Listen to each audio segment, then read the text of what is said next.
Hello student, how are you. मेरे YouTube channel में आप सभी का स्वागत है वापस से।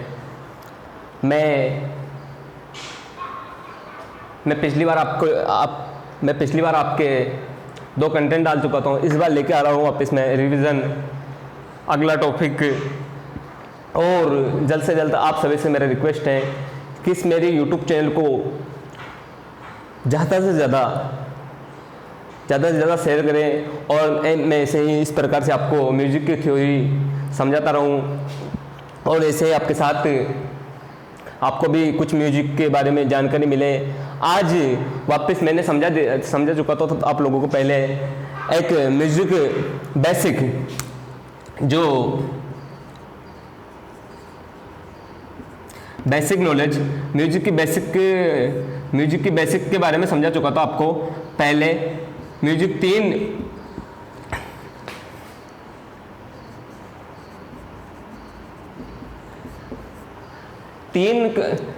तीन भागों में बटा हुआ रहता है।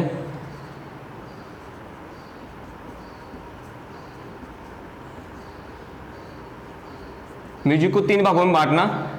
तीन भाग कौन कौन से होते हैं?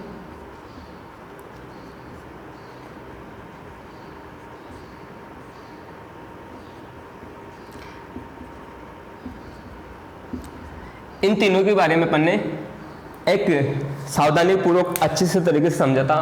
पूरा का पूरा वीडियो मैंने तीनों के बारे में अच्छा सा डाला था और उसके बाद मैंने गायन और वादन और नृत्य, इन तीनों की डेफिनेशन, इन तीनों की परिभाषा मैंने अच्छी तरीके यूट्यूब पे डाल रखी है। और इसके बाद फिर अगला टॉपिक मैंने समझाया था फर्स्ट टॉपिक, फिर सेकंड टॉपिक था अपना सप्तक वाला। सप्तक कितने भागों में बटा होते हैं? वो रहते हैं तीन भागों में। कौन कौन से?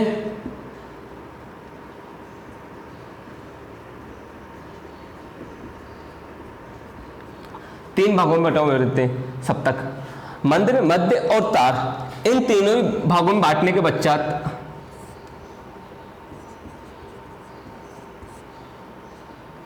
तीन भाग कौन कौन से होते हैं? मंद्र, मध्य और तार। इन तीनों ही सप्तक की परिभाषा अपन ने अच्छे से तरीके से समझ ली थी। वापस इन तीनों की मैंने डेफिनेशन उस पर डाल रखी थी। मंद्र यानी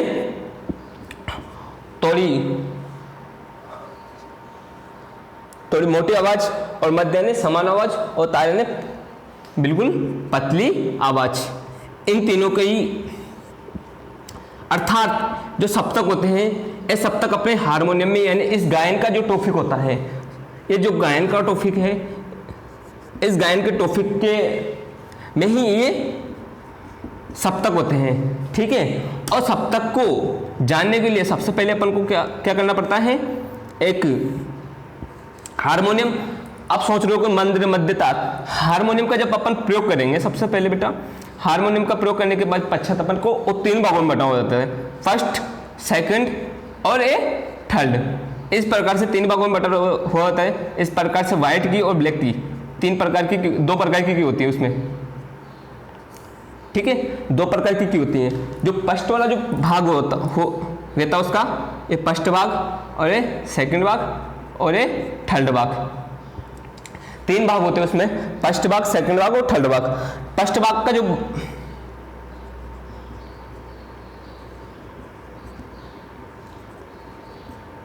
फर्स्ट भाग, ये फर्स्ट भाग होता है अपना, इसमें तो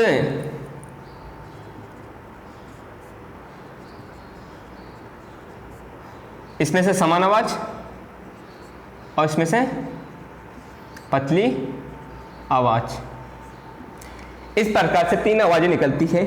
और इसको सीखने के लिए सबसे पहले सप्तक सीखा जाता है, और सप्तक को सीखने के साथ साथ अपन को किसका प्रयोग करना पड़ता है? स्वर का। सबसे पहले जो अपनी कमांड होती है गायन सीखने के लिए, वो होती है स्वर की। स्वर के ऊपर अपन को सबसे पहले कमांड करना पड़ता है। इस पे कमांड करने के लिए अपन को स्वर सीखा जाता है। स्वर होते हैं अपने पास, स्वर कितने होते हैं अपने पास?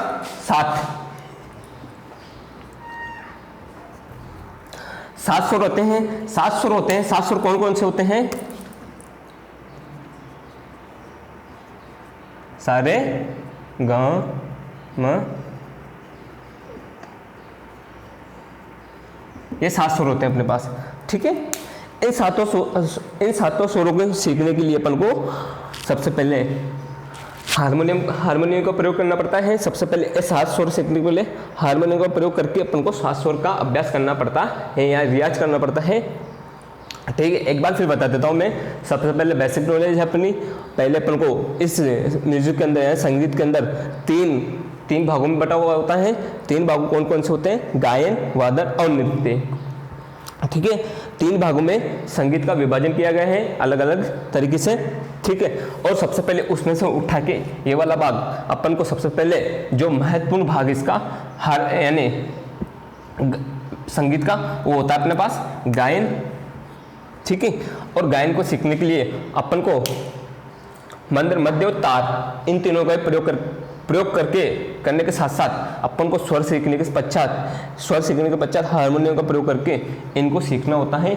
जब भी अपने इस यानी जो बोलते हैं इस गले की यानी जो गला होता है अपना यानी जो गला होता है गले का रियाज करने के लिए अपन को सबसे पहले स्वरों का इस्तेमाल करना पड़ता है, स्वरों का प्रयोग करना पड़ता है। स्वर के प्रयोग करने के साथ साथ हारमोनियम अपना एक क्लैरिटी हो जाता है। एक हारमोनियम की अपनी आवाज़ और हारमोनियम की आवाज़ बिल्कुल सेम मिलती है।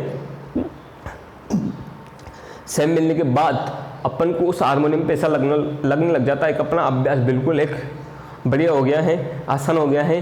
फिर अपन को ऐसा लगता है कि आगे की प्रक्रिया की जाए। फिर आगे की प्रक्रिया करने के लिए अपन को क्या करना पड़ता है?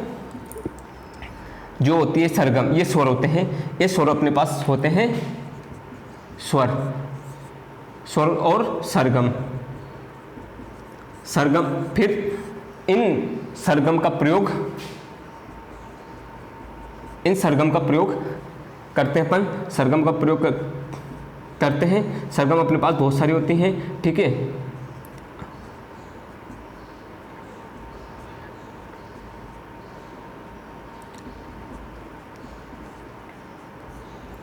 अलग अलग तरीके से इन सरगमों का प्रयोग करके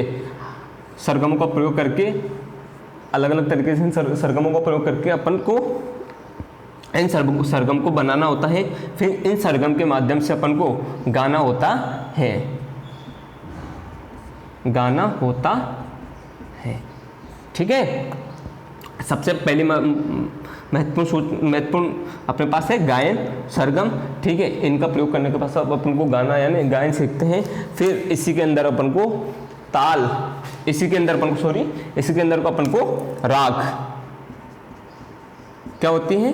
राग, यानी राग का प्रयोग। फिर राग अपन धीरे धीरे इन रागों का प्रयोग राग सीखते हैं। राग सीखने के साथ साथ अपन को अच्छे से अपन गायन में यानी अच्छे से गाने लग जाते हैं, अच्छे से हारमोनियम बजाने लग जाते हैं, ठीक है। फिर उसके बाद आती है अपनी वादन। वादन होता है अपने पास किसी भी चीज़ को बजाना, यानी जो अपन बजाते हैं यानी हाथों द्वारा बजाना, ये वादन हो गया। और इसको सीखने के लिए अपन को जो अपने हाथ होते हैं यानी इसमें क्या क्या आ जाते हैं? ढोलक,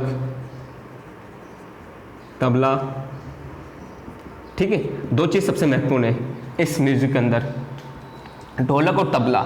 ढोलक और तबला होती है, ठीक है। अपन सोच रहे होगे ये ढोलक मान के चलो मैंने ढोलक बना ली, ठीक है। जो ढोलक पे जो बड़ा वाला जो बेस होता है, ठीक है, बड़ा वाला बेस होता है उसमें से मोटी सी आवाज़ निकलती है यानी भारी सी आवाज़, उसको बोलते हैं नर। और जो चाटे की जो पतली आवाज़ होती है उसको बोलते हैं नारी, ठीक है। इस पे चलते अपनी मात्रा, ठीक है। मात्रा चलती है अलग अलग तरीके से, इस पे बजाते अपन को, ठीक है। मात्रा होती है अपने पास, कहरवा होती है मात्रा, यानी जो कहरवा मात्रा होती है,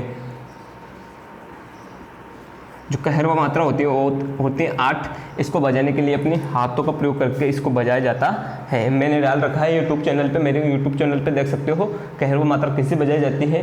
ठीक है, मैं इसके बोल रहा धागे न धिनक दिन धागे न तुनकता, ये 8 मात्रा की होती है। 8 मात्रा के जो बोल होते हैं मैंने अच्छे से तरीके से तबले पे डाल रखा है मेरे यूट्यूब चैनल को। और बार बार बोल रहा हूँ मेरे यूट्यूब चैनल को आप सब्सक्राइब करो, जल्द से जल्द इसको शेयर करो।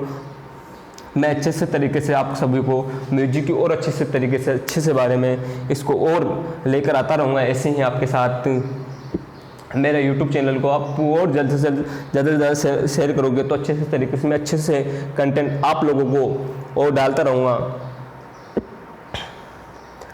इनको समझने के बाद मैं अगला टॉपिक लेकर आऊँगा आपके साथ। धन्यवाद।